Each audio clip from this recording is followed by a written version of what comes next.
வணக்கம், ராகேஷ் உடன்ல இன்னைக்கு நம்ம பார்க்க போறது வந்து ஒரு வெரி வெரி இன்ட்ரெஸ்டிங் ஸ்நாக். இதோட பேர் வந்து கோர வடை, அதாவது பாசி பருப்புல பண்ணக்கூடிய ஒரு வடை. இதுக்கு தேவையான இன்கிரீடியன்ஸ் என்னன்னு பார்த்துக்கலாம். அரை கப், அந்த மெஷரிங் கப்ல அரை கப் அளவுக்கு வந்து பச்சை பாசி பருப்பு, அதாவது தோலோட இருக்கிறது வந்து தண்ணியில வந்து கிட்டத்தட்ட ஒரு மணி நேரம் ஊற வச்சிருக்கேன். அதை தவிர ஒரு அரை டீஸ்பூன் சீரகம், அரை டீஸ்பூன் மிளகாத்தூள், அரை டீஸ்பூன் தனியா, பச்சை தனியா வெறும் அப்படியே இடிச்சு வச்சிருக்கேன். 2 டீஸ்பூன் கோதுமை மாவு, 1 டீஸ்பூன் அளவுக்கு வந்து கட் பண்ணி வச்சிருக்கிற பச்சை மிளகாய், அதே மாதிரி 1 டீஸ்பூன் பொடி பொடியா கட் பண்ண இஞ்சி, ஒரு 1/4 டீஸ்பூன் பெருங்காயம், 1 டீஸ்பூன் வந்து பொடி பொடியா கட் பண்ண கொத்தமல்லி. அவ்வளவுதான். ரொம்ப ரொம்ப சிம்பிள். யாராலும் வீட்டுக்கு கெஸ்ட் வராங்கன்னா டக்குன்னு இது பண்ணிடலாம்.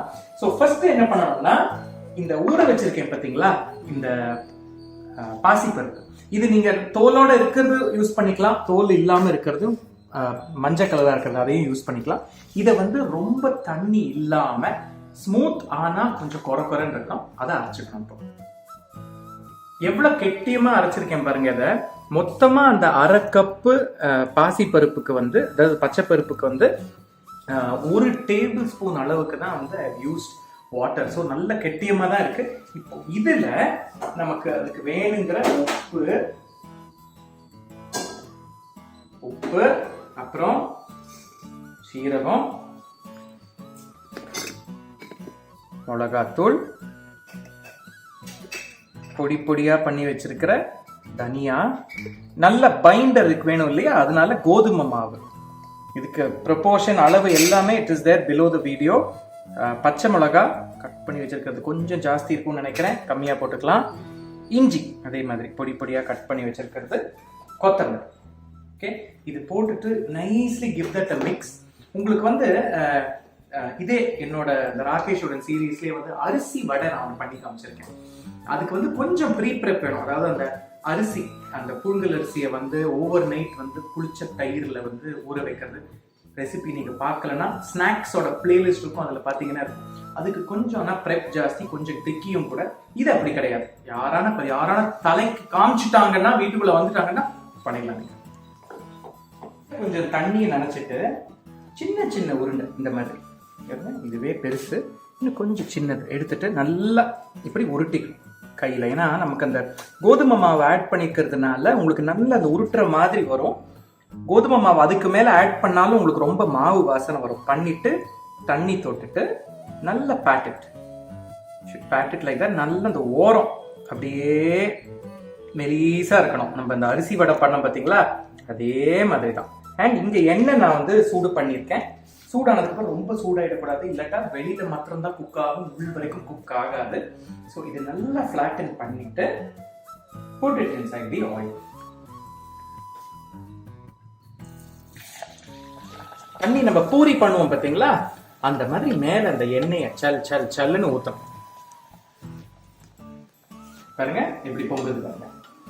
flip it immediately on the other side. ஏன்னா இது நம்ம பாசி பருப்பை வந்து நல்லா ஊறவும் வச்சிருக்கோம். See எப்படி பூரி மாதிரி எப்படி உப்பி இருக்கு பாருங்க, அந்த மாதிரி இருக்கும். பொரிஞ்சதுக்கு அப்புறம் இங்க உங்களுக்கு பாத்தீங்கன்னா அந்த எண்ணெய் வந்து நல்ல பபிள்ஸ் வர்றது கம்மியாயிடும். See that's how you should look at it. மேல எப்படி அந்த அந்த பருப்பெல்லாம் பொரிஞ்சு, அந்த கொத்தமல்லி, அந்த பச்சை மிளகாய் எல்லாம் தெரியுது பாருங்க. அண்ட் எல்லாமே இந்த பூரி மாதிரி 2 பக்கமும் நல்லா புசுன்னு உப்பி அழகா இருக்கணும். It is a fantastic snack. இது வந்து நிஜமாவே வந்து கொஞ்சம் அந்த மாவு வந்து புளிச்சதுன்னா சரி வராது. ஸோ ஓவர் நைட் நீங்க பண்ணீங்கன்னா இது வந்து அந்த பருப்பெல்லாம் ஊறிடும், உங்களுக்கு அந்த கிறிஸ்ப் வரவே வராது. அப்ப ஊற வச்சு அப்ப பண்ணாதான் பிரமாதமா இருக்கும். இதே கூட நீங்க இன்னொன்னு என்ன பண்ணலாம்னா, உருண்டை மாதிரி பண்ணி நல்லா உருட்டி பொரிச்சிட்டு கொஃப்தா மாதிரி நல்ல ஒரு தக்காளி வெங்காயம் கிரேவி மாதிரி பண்ணி அதுல வந்து கொஞ்சம் சோம்பு, சீரகம், கசகசா, பட்டை, கிராம்பு, ஏலக்காய்லாம் அரைச்சு விட்டு குருமா மாதிரி பண்ணி இந்த பால்ஸையும் போடலாம். பிரமாதமா இருக்கும். Now I will taste this. உங்களுக்கு உள்ள வந்து எப்படி ஹாலோவா இருக்கு பாருங்க. see how nicely it is cooked inside. It's almost the pita bread, pita pockets மாதிரி இருக்கு.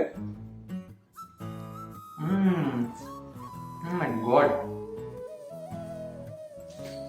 கொஞ்சம் சூடாக சாப்பிடணும். சூடாக சாப்பிட்றதுனா கொஞ்சம் it is a little soft but still tasty. It's a incredible recipe. இது ஓல்ட் ரெசிபின்னு சொல்லலாம். ஏன்னா கோர வடை நானும் எங்கெங்கெல்லாமோ புரட்டி பார்த்தேன், இதுக்கு அர்த்தம் என்ன இருக்கு கோரை அப்படின்னு சொல்றதுனால.